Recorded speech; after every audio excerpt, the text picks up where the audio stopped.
Warga dan petugas mengevakuasi jenazah wanita yang terlindas truk di Jalan Raya Sukabumi Bogor, Sukabumi, Jawa Barat. Sepeda motor yang ditumpangi korban tertabrak truk hingga mengakibatkan korban terpental ke kolong truk dan terlindas. Korban pun meninggal dunia di lokasi, sementara sejumlah orang lainnya luka-luka.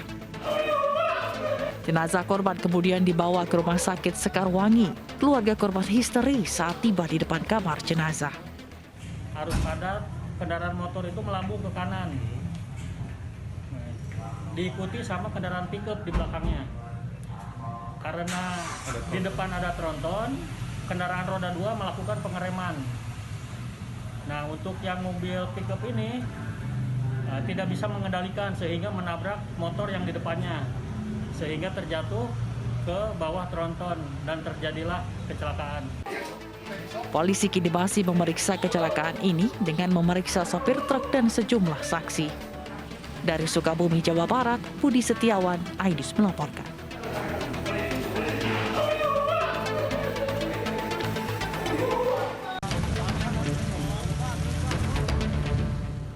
Pemirsa, seorang balita laki-laki terjepit pipa saluran air kolam renang di kawasan Rosewood Residence, Pondok Cabe Pamulang, Tangerang Selatan. Petugas damkar terpaksa membobol beton saluran air saat mengevakuasi korban.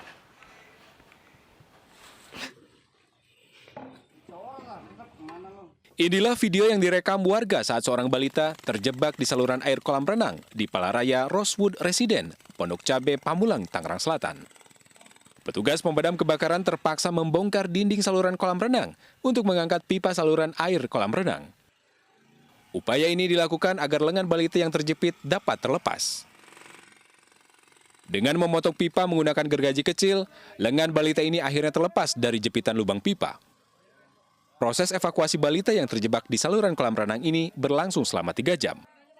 Ya, kami berinisiatif untuk membobol beton, untuk membuka akses jalur, mengeluarkan pipa tersebut. Tentunya saya berkoordinasi dengan pengelola kolam renang tersebut.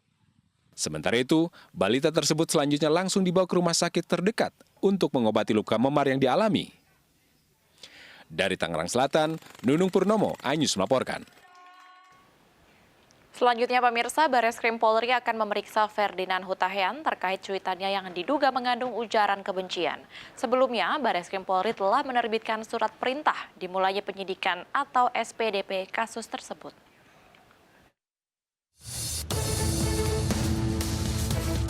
Penyidik Direktorat Cyber Bareskrim Polri menerbitkan surat perintah dimulainya penyidikan atau SPDP kasus dugaan ujaran kebencian oleh pegiat media sosial Ferdinand Hutahian. SPDP diterbitkan usai pemeriksaan 5 orang saksi dan 5 orang saksi ahli yang terdiri dari saksi ahli bahasa, sosiologi, pidana, agama, dan ITE.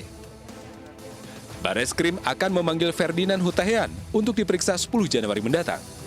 Penyidik Direktorat Tindak Pidana Siber Bareskrim Polri telah melayangkan surat tembusan SPDP. Jadi tembusan SPDP dan juga telah menyampaikan surat panggilan terhadap terlapor FH. Tadi malam, tanggal 6 Januari 2022. Surat panggilan tersebut berisi pemanggilan kepada yang bersangkutan untuk menghadap ke penyidik pada hari Senin, tanggal 10 Januari 2022, jam 10. Ferdinand berjanji akan kooperatif hadir dalam pemeriksaan 10 Januari mendatang.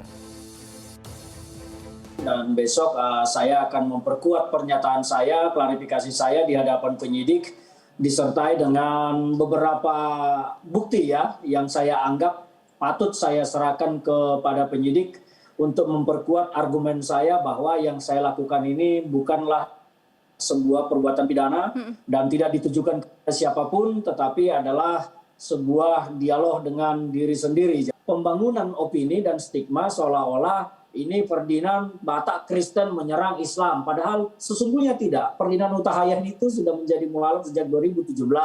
Ya, saya tidak pernah membuka ke publik, bahkan Ya itulah yang terjadi dalam hidup saya, dan itu besok akan saya sampaikan dengan bukti-bukti yang saya miliki kepada penyidik, karena ini kan dianggap mengadu domba SARA. Nah, kalau saya seorang muslim berbicara seperti itu, saranya di mana? Kan pertanyaan saya itu. Saya meyakini bahwa Allah yang saya yakini itu tidak perlu dibela.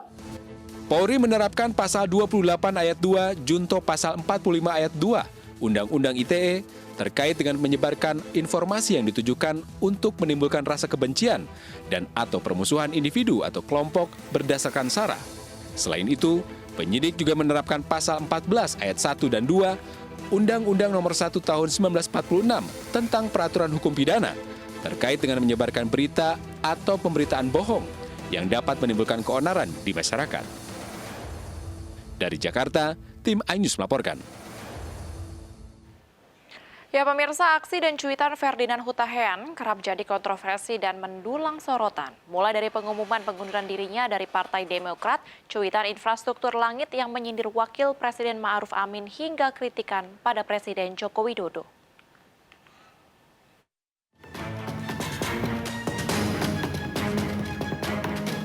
Mantan kader Partai Demokrat Ferdinand Hutahean kembali jadi sorotan usai menulis tentang Allahmu lemah harus dibela di Twitter.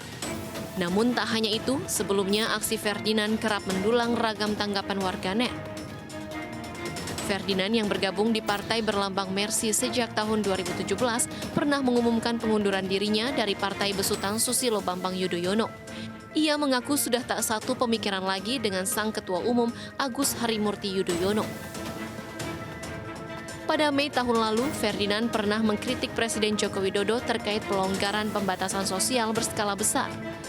Menurutnya, sebelum pelonggaran PSBB sudah terjadi relaksasi di lapangan. Ferdinand juga pernah membuat heboh dengan kicauannya mengenai infrastruktur langit 2019 lalu. Cuitan itu dinilai menghina Wakil Presiden Ma'ruf Amin.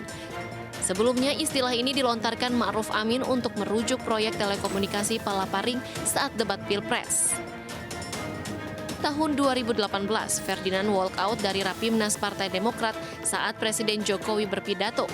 Ia menyebut hal itu sebagai bentuk kekecewaan pada Jokowi yang belum memenuhi janji-janji politiknya. Tim Liputan iNews melaporkan. Pemirsa, KPK menggeledah rumah Wali Kota Bekasi Rahmat Effendi. Selain itu, KPK juga menggeledah rumah dan kantor para tersangka lainnya terkait kasus suap pengadaan barang dan jasa serta lelang jabatan di lingkungan Pemkot Bekasi.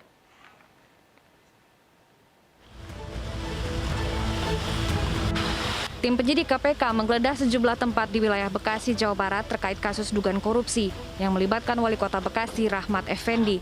Sejumlah tempat yang digeledah tersebut diantaranya rumah dinas dan rumah pribadi Rahmat Effendi, serta kediaman dan kantor tersangka lainnya. Tindakan ini dilakukan untuk mengumpulkan sejumlah bukti yang diduga memiliki keterkaitan dengan kasus suap pengadaan barang dan jasa, serta lelang jabatan di lingkungan Pemkot Bekasi. Dalam kegiatan penyidikan dugaan korupsi, penerimaan hadiah atau janji, pengadaan barang dan jasa, serta lelang jabatan di Kota Bekasi, Jawa Barat, hari ini tim penyidik KPK melakukan upaya paksa penggeledahan di beberapa tempat di Kota Bekasi, Jawa Barat. Penggeledahan ini tentu dalam rangka tim penyidik menemukan dan melengkapi bukti-bukti yang telah kami miliki sebelumnya. Wali Kota Bekasi Rahmat Effendi diketahui menggunakan kode sumbangan masjid untuk meminta uang kepada pengusaha. Kode ini disampaikan kepada sejumlah pihak yang lahannya akan diganti rugi oleh Pemkot Bekasi. Dalam OTT terhadap Rahmat Effendi dan 13 orang lainnya, KPK menyita uang sejumlah 5,7 miliar rupiah. Tim Liputan iNews melaporkan. Terjatuh dari plafon rumah saat beraksi seorang pencuri babak belur dihajar massa. Informasi selengkapnya usai jeda berikut, tetaplah di iNews Malam.